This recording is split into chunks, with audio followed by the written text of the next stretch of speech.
नमस्कार, मैं यस के पाठक, प्रसार अधिकारी। आज के इस कार्यक्रम से जुड़े हुए सभी किसान बंधुओं का स्वागत करता हूं, अभिनंदन करता हूं।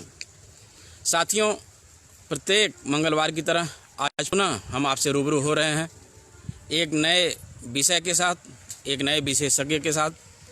जैसा कि आप जानते हैं कि शरदकालीन गन्ने की बुआई का समय चल रहा है और आज समय की मांग है कि हम प्रति इकाई, बीच में कुछ नेटवर्क की प्रॉब्लम आ गई थी। जैसा कि आप जानते हैं कि आज समय की मांग है कि हम प्रति इकाई अधिक से अधिक उत्पादन करें, और क्योंकि जो खेती के अंतर्गत जो हमारी जोत है वो दिन ब दिन कम होती जा रही है और जनसंख्या हमारी बढ़ रही है, तो ऐसे में हमारे साथ एक ही विकल्प है कि प्रति इकाई अधिक से अधिक उत्पादन करें। और जी हाँ, आज हम बात करेंगे शरदकालीन गन्ने के साथ अंतःफसली खेती के बारे में। शरदकालीन गन्ने के साथ हम किन किन दलहनी फसलों की बुआई कर सकते हैं। तिलहनी फसलों की अगर हम बात करें तो तिलहन वाली फसलों की किन किन तिलहनी फसलों की बुआई हम कर सकते हैं।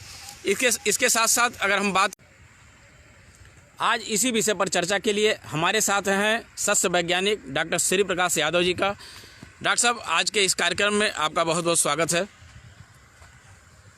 डॉक्टर साहब, जैसा कि आज का विषय है कि शरदकालीन गन्ने के साथ दलहनी, तिलहनी और मसाले वाली फसलों की बुआई के लिए, तो मैं चाहूँगा कि सबसे पहले आप किसान भाइयों को, जी कुछ नेटवर्क की प्रॉब्लम हो गई थी, तो अब हम चर्चा को शुरू करते हैं।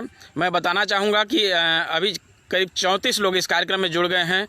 सभी लोगों ने इस कार्यक्रम के बारे में धन्यवाद दिया है और मैं सभी के सवाल लूँगा। हमारे साथ कल्बे हसन जी जुड़ गए हैं, लखनऊ से सुशील राय जी जुड़ गए हैं।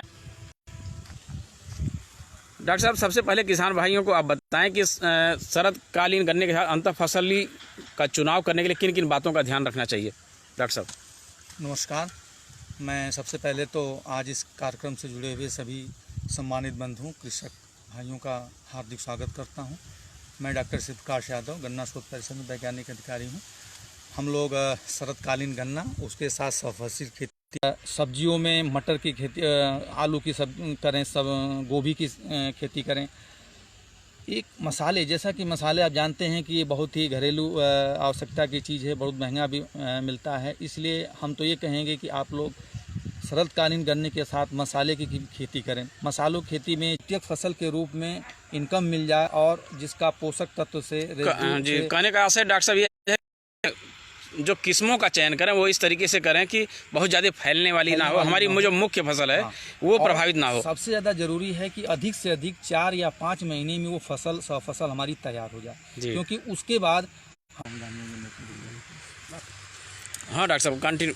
तो औषधि फसलों में मेंथा और पिपरमिंट, जैसा कि मैं आप लोग बताना चाहूँगा कि मेंथा मिंट की तो 4 प्रजातियाँ हैं, परंतु हमारे भारतवर्ष में स्पेशली उत्तर प्रदेश में 2 प्रजाति पिपरमिंट और मेंथाल मिंट, जिसको तो पिपरमिंट का जो है ये चूँकि कम तापक्रम में अच्छा सर्वाइव करता है, तो इसकी नर्सरी 1 महीने पहले, इसकी रोपाई से 1 महीने पहले डालनी पड़ती है। तो अगस्त लास्ट में इसकी नर्सरी, जो इसकी 2 तरह की नर्सरी होती है, एक सकर से होती है, एक रनर से होती है। तो अगर सकर से हम इसको तैयार करते हैं पेपरमिंट को, तो 1 महीने पहले से जो है सकर्स को लगाना पड़ता है। इसका मतलब कि अगस्त लास्ट में, और ये बहुत ही कम खर्चे में एक बार आप लगा दीजिए, चूँकि गन्ने को सारी चीज़ें देते रहते हैं पानी, उससे काम चल जाता है। पोषक तत्व भी में जिसमें नाइट्रोजन, फास्फोरस भी 80 kilogram nitrogen, 40 kilogram phosphorus, 40 kilo potash इस पेपरमिंट के लिए जरूरत पड़ने को नमी का फायदा होता है। कीड़े बीमारियां कम होते हैं, तो इस सब से का प्रभाव सीधे गन्ने की बढ़वार पे आता है। तो हमारी 15% तक उपज गन्ने की बढ़ जाती है। 50 से 60 हज़ार प्रति हेक्टर हमारी एक्स्ट्रा इनकम मिल जाती है। वातावरण के लिए जो है भी हवा और ये सारा मृदा का वातावरण और जो है टेम्परेचर, ये सब इसकी खेती से, तो हम बैक्टीरिया वो होते हैं वो उनके वायुमंडलीय नाइट्रोजन का अवशोषण करते हैं, तो एक एडिशनल फायदा भी हमें दलहनी फसलों में मिल जाता है। साथ ही पत्तियां गिर के भी अच्छा जो है वो मृदा में जो है न्यूट्रिएंट्स करती हैं। चना, मटर, मसूर ये सब किसान भाई ले सकते हैं। अगर हम बात करें कि डॉक्टर साहब चना, मटर और मसूर की, तो गन्ने जैसे आलू है, जी। 90 सेंटीमीटर में एक लाइन ले सकते हैं, 120 से 135 सेंटीमीटर में दो लाइन ले सकते हैं। आलू के साथ भी डॉक्टर साहब ये देखा गया कि अगर हम गन्ने के साथ आलू की खेती करते हैं तो उसमें गन्ने की उपज बढ़ जाती है। क्या रीज़न है या वास्तव में देखिए, ये सही? आलू जब हम गन्ने के साथ करते हैं तो सब्जियों में आलू से सबसे प्रॉब्लम है। और योगेश योगी जी जुड़े हैं, रामवीर सिंह जी जुड़े हैं, और हमारे साथ रणधीर सिंह जुड़े हैं, सुखपाल वर्मा जी जुड़े हैं। सभी लोगों ने इस कार्यक्रम को धन्यवाद दिया है। अखिलेश पांडे जी जुड़े हैं। कुछ क्वेश्चंस आए हैं, उनको देखने का प्रयास कर रहा हूं कि पूछ रहे हैं कि